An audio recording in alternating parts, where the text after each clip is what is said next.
Hi, my name is Tristan Balagtas. I'm a reporter with CBS Austin. Today I am the poll reporter and I'm here with Vella Carmen. Vella, can you go ahead and say your name for us, spell it out, and give us your title?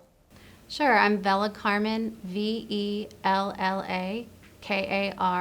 and I'm the Interim Homeless Services Officer for Austin Public Health, City of Austin. First off, can you go ahead and tell us why are we here today?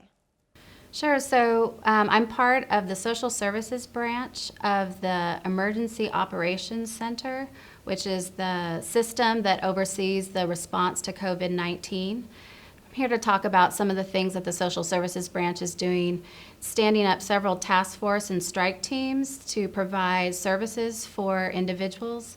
Also, the Homeless Services Division of Austin Public Health is increasing services for homeless individuals during this time. Meeting basic needs such as hand washing, toilets, showers, and hygiene needs. And we've recently released a map on the city website. It's on austintexas.gov/homelessness that has an interactive map that has the locations for some of these new resources for those who can't access our typical resources during this time. So I'm going to start shooting off some questions from the other news outlets. The first question is from the Austin Chronicle. The reporter is wondering, how should people experiencing homelessness who don't have regular internet or phone access use these tools? It's a good question. So a lot of people that are experiencing homelessness have smartphones, have phones, and would be able to access this tool, but certainly many do not. So this is one way of educating folks about what's going on and where resources are. We're also handing out flyers and doing verbal education with our outreach workers and first responders that come into contact with people experiencing homelessness. There are also city departments and some of our community partners who have purchased phones to hand out to folks experiencing homelessness so that they can continue to keep contact and access these resources themselves. And this next question is from the Austin American-Statesman. What is the underlying problem that is creating the need for the new social service branch?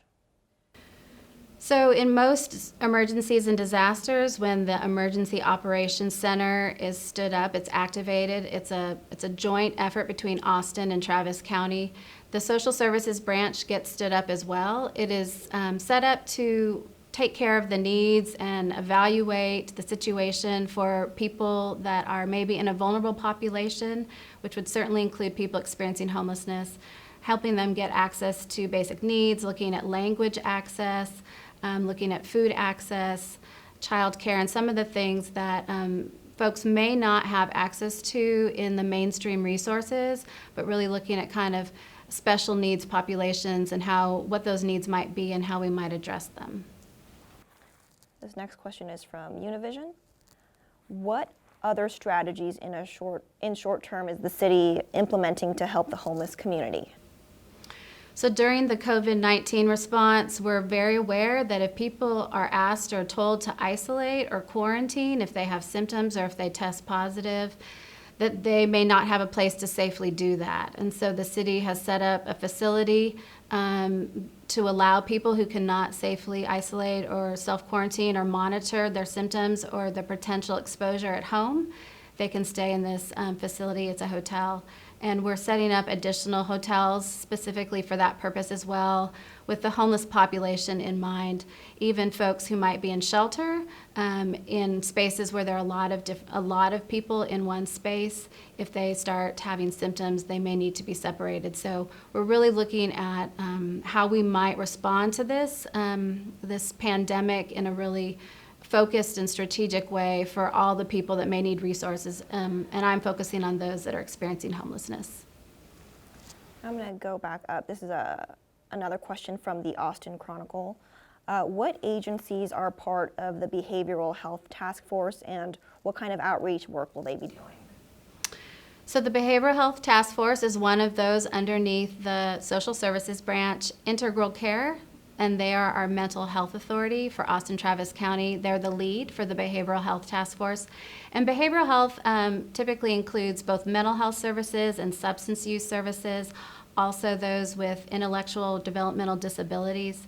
They're working with multiple agencies, and they're working to figure out what needs people may have during this time. They have a hotline that is available for people to access at any time, and they are working specifically with our homeless population, those that are being transferred over to these quarantine or isolation or protective lodging facilities, making sure that there's we're assessing their needs and providing the mental health and the behavioral health support that they might need.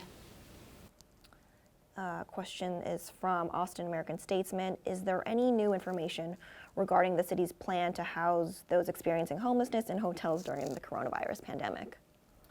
Right, so the city has broadly shared a hotel strategy to house folks who are experiencing homelessness in motels or hotels. We're still pursuing that strategy, and as I mentioned before, part of the facilities that we might use for those experiencing homelessness that might need extra resources during this COVID-19 response is the use of hotels and motels. And so it really merges right along with that. We're actively pursuing the purchase and the lease of additional hotels to house homeless. So people aren't yet housed in these hotels for coronavirus? There are some folks in the facilities, but we have not yet purchased a motel in accordance with a motel strategy, so not yet. Anything else you'd like to add? Anything I didn't ask that people need to know?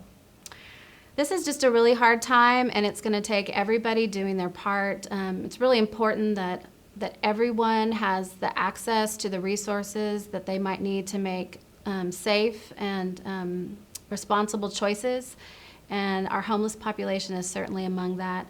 We're just really coming together as a community and asking that people have extra compassion during this time when resources are strained and there's a lot going on. So it's going to be a community effort. We're going to continue to evaluate the situation. It changes daily sometimes, and we're really working hard and working together as partners on this response. And you did mention this is a community effort. How can the community help you guys out? That's a great question. There are a lot of groups and resources being stood up. There's a food exchange, and I'll have to get back to you with the email address for that or the website address. But there are ways, if people are interested in volunteering, donating, being part of the food access solution, that they can get involved. And I can give you more information through our public information office. Those are all the questions.